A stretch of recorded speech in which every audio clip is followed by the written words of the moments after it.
Getting a spaniel ready for the beating and rough shooting season. Draw her over to this bit of cover because remember I'm beating, I'm rough shooting. So I'm thinking, oh, no one's gone up here. This is near the wood, so there's a chance a pheasant or a partridge might get up out of this. Hi, my name's Charlie Thorburn. Welcome to Mordor Gun Dogs. Joined today by Smudge. Smudge is one of our young girls. She's about 2.5, maybe coming up 3.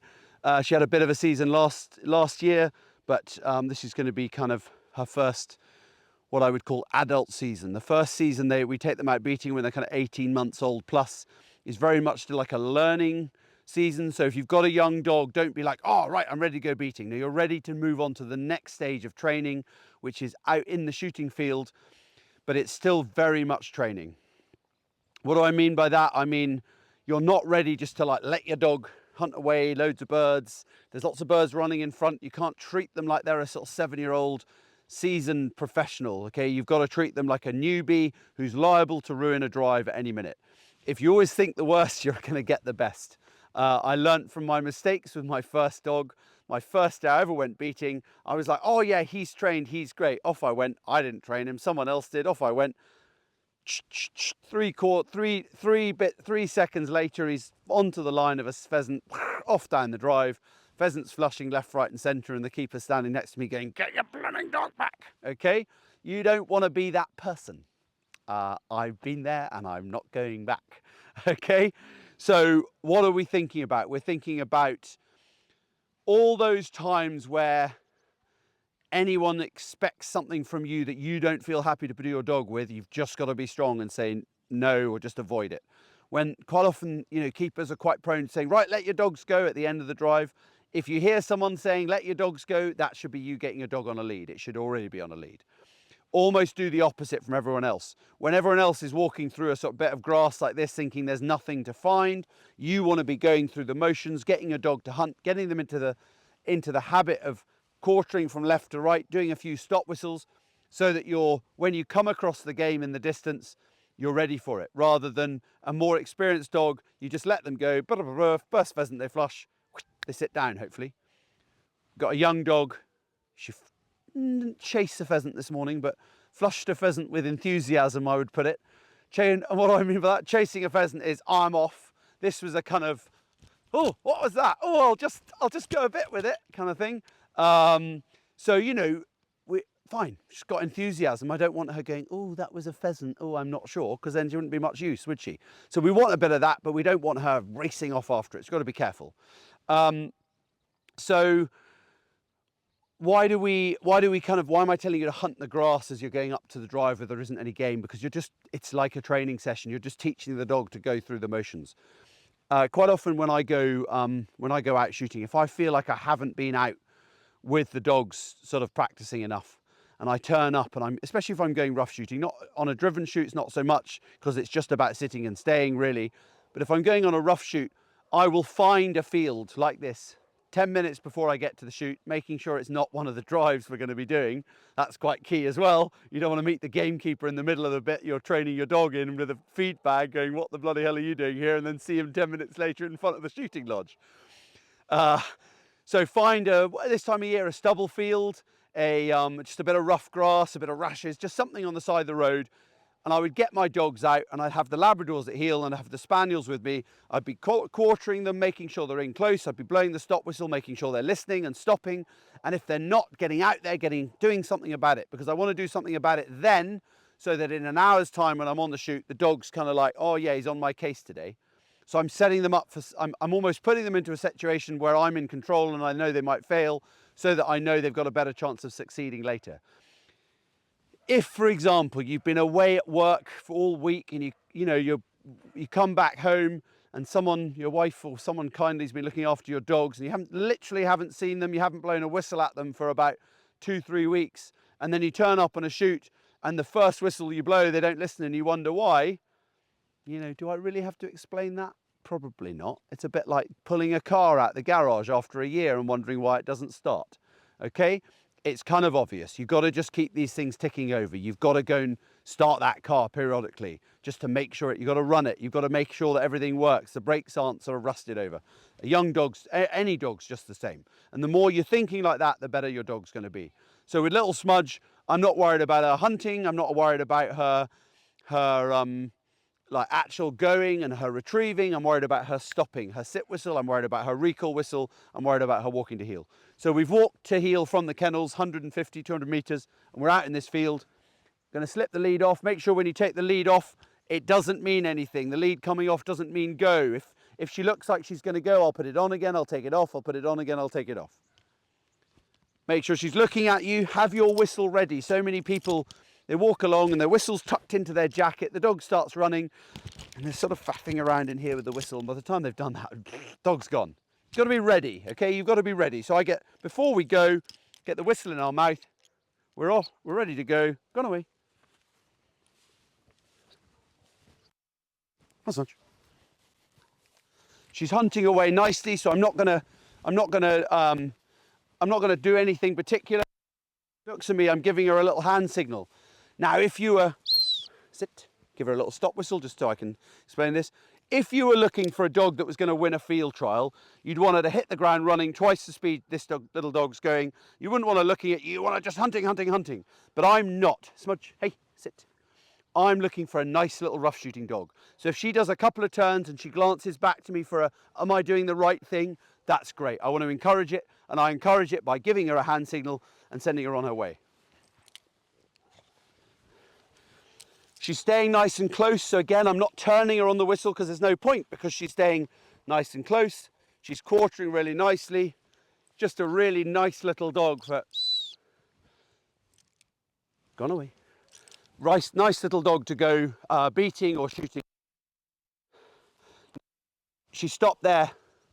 She stopped there really quickly, so I cast her off really quickly. If a dog, going to the loo, if a dog stops with a bit of effort, as in I have to go out and put a bit of effort in, I make them pause and wait longer, and then immediately they go, I'll probably stop them again. If a dog stops and sits down and goes, yes, Daddy, what would you like next? Which is obviously the dream, then I'll let them go a little bit, because if you stop them too much, you sort of subdue their enthusiasm. You make it all a bit boring. I want her to have fun out here. I want her to be working, enjoying it, but not taking the mick, okay? So she's really staying quite close. She's not more than 5, 6, 7 meters, maybe 10 at a push, which is absolutely fine, okay? We don't need her to go too far at the moment. When she gets some game under her nose, she will start to go further. She will start to pull. So at the moment, if she's staying nice and close, that's fab. I'm going to give her a little turn whistle and just walk off in this direction and draw her over to this bit of cover, because remember, I'm beating, I'm rough shooting. So I'm thinking, oh, no one's gone up here. This is near the wood, so there's a chance a pheasant or a partridge might get up out of this and fly over to the wood. Now, we're only in August, so I'm not going to be shooting anything like that, and unfortunately I don't have grouse in my back garden, but we're always kind of thinking about where we might find game, where the dog might find game. Something I learned a long time ago, that the best sort of field trialers in the country can not only train dogs, but they can read game. They know where game's going to be sitting, they know where to find it, so they don't waste time with their dogs hunting bits of ground that have got nothing on it. They crack on and they find the places that the birds are going to be. Gone, Smudge, gone away, gone away. Now I clap my hands to signify a shot. Smudge turned around. Hey, come here. She sat down, she looked at me. Sit. But then she moved. So what do? Just wasn't a big deal. I didn't need to race over and correct her. She wasn't chasing a sheep. But I walked over, I put her back. I clapped my hands again. I made her sit, I made her wait, and now I'm just going to make her wait a little bit longer, just to kind of give her that picture in her mind, give her that understanding of that's what you were meant to do. You slightly got it wrong, I corrected you, and this is what you're meant to do. She's now looking, waiting for that signal. We'd always, from that sort of distance, she's about 10, 12 meters away from me, I'd always call her in and then cast her off. I wouldn't cast her off from out there, because if I start her at 10, 12 meters, she's going to be 15 or 18 meters before I blink. So I'd always draw her back in and start her off nice and close. We're going to do a series of more in-depth videos for sort of the super keen enthusiasts that watch. And and we're going to cover more detail of quartering and working wind and handling dogs in different ways. But this is more just a sort of general video for people who are wanting to work their little spaniel, who've trained it or got a trained one, and how to start them off the beginning of the. So the great advantage we've got is we used to have a lot of game here because there was a big commercial shoot nearby, which was really handy, but you'd come out at this time of year and there literally would be hundreds of pheasants everywhere. We've got the advantage now that there are still residual pheasants that live here. There's always a pheasant or 2 or 5 in these rashes kicking around, so there's smell for her. We've also got hares, and I'm just seeing her picking up her speed a little bit, so she's just signaling that she's smelling something.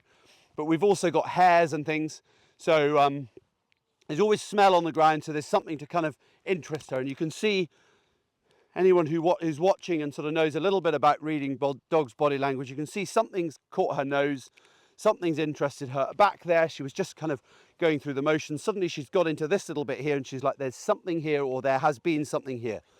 Smudge, gone away. So I give her a little bit longer to hunt that area than I might do if I wasn't getting any signals from her, because I don't want to miss the pheasant or the partridge or the grouse or the rabbit or whatever it is. I want to give her every possibility to find it. Now, I'm really not giving her many commands, okay? And the reason I'm not giving her many commands is because she's well trained. She's a good little girl. She knows to stay close. She knows how to listen. So I'm letting her get on with it. And that's a little bit like I've got a really good team of people who work for me, and I let them get on with it. They train dogs and they do a blooming good job. So I don't micromanage them. I'm not on their case all the time. I let them get on with it. Whereas if we got someone new who wasn't so good or wasn't so experienced, we'd be on their case, giving them more time and more lessons. It's exactly the same with the dog. If we've got a dog that's just really lovely and biddable and wants to work with us, then where is it, Smudge? Then we let them get on with it. If we've got a dog that's a little bit of a liability, we very much have to work them. We'd be on the whistle, turning them. We'd be stopping them. We'd be keeping them close. It would be a lot more work. And I will do a video, as I say, we'll do some videos of harder-headed, stronger dogs that are harder to control, and show you the differences between that and just a nice biddable. Come on, Smudge. A nice biddable little Smudge. So I've been talking to you the whole way across. Come here, sit up. I've been talking to you the whole way across, but my primary focus has been on the dog. We've come 200 meters of hunting. I've always been talking to the camera, watching the dog, seeing that she's close, always ready to react. I'm not kind of like, oh yeah, my dog's great, I'm looking over there, I'm doing my own thing. I've always got the corner of my eye on the dog, always watching them, but I am leaving them to do it themselves. And I'd say, you know, Freddie, who some of you have seen on our videos, my 11-year-old, he's out in the field on an ATV with a flail mower, mowing the grass. He knows what to do, he knows the drill, but I've always just sort of got him in the corner of my eye. I'm just seeing whether he's about to go over a rock or, you know, something, because he's 11. So that's basically a sort of same kind of principle with these young dogs. You notice the pace I was going at, I wasn't rushing. You'll often face, when you're beating, you'll often face a rush. Come on, let's get through this bit. Let's go. Come on, chip. If it's the keeper's day, he's organising it, you just have to go the pace the keeper wants to go. But when you're rough shooting, generally I would say everyone goes too fast. The way we came through there is the pace that we should be rough shooting. It gives the dogs a chance to find the game. If you're not putting too much pressure on the game, I find they tend to sort of sit tighter. If you're making a lot of noise and marching through bits, the pheasants are getting up and running. But if you're going quietly, they're sort of sitting there and they're like, I think I hear someone coming. I'm just going to sit here quietly and wait and see what happens.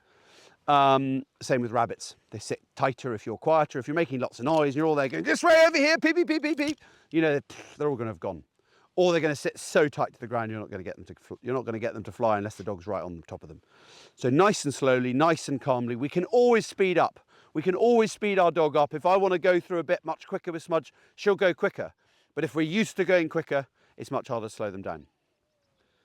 Hope this was helpful. Hope you enjoyed it. Remember, you get out what you put in. And I think, you know, you'll see that the lots of training that's been put into Smudge, we're definitely getting it out now, because we've just got a really lovely little shooting dog. And I can't wait to take her and Mash, who's my little red cocker, who some of you seen on the videos, out as a pair on some rough shoots this season, because it's going to be a joy to work with the pair of them. We'll see you all next time. Thanks for watching.